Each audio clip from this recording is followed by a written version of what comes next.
Speak on your behalf for this one. I'll speak for both of us on this one because I think, as Gotye says, when you become so wrapped up in a song, it's hard to see it the same way that other people do. But when he first showed it to me, the directness of it, how raw it was, and how much the emotion kind of cut through, even the words that I sing now and then. Every time you screwed me over. Am I forgetting the lyrics of the song? And how direct that was. You know, there's no beating around the bush.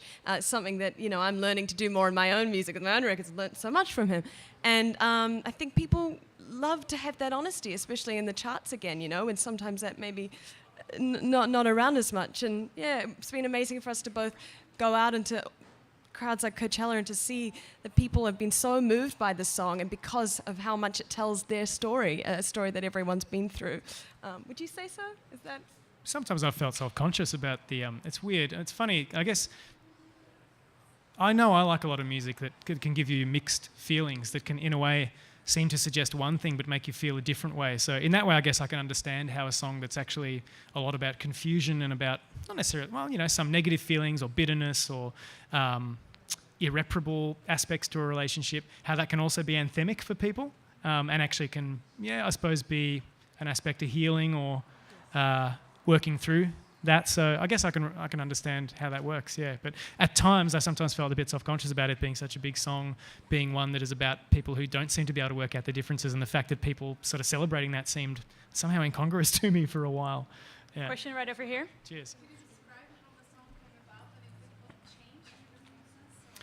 As with a lot of my songs, it started with a sample, in this case of a Brazilian guitarist who was very active in the 50s and 60s called Luis Bonfa, and there were a few notes at the start of one of his songs called Seville, and the first two notes, when I took them and looped them back and forth, just had such a hypnotic quality for me that on some level they provided the tone for the whole song for me. That those two notes of guitar looped back and forth directly prompted the first line of lyric, and the kind of sense of remembering old relationships in a reflective kind of melancholic way.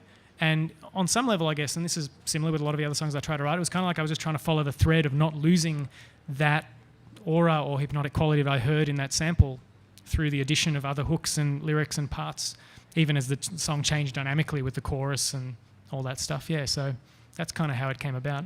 Right over here.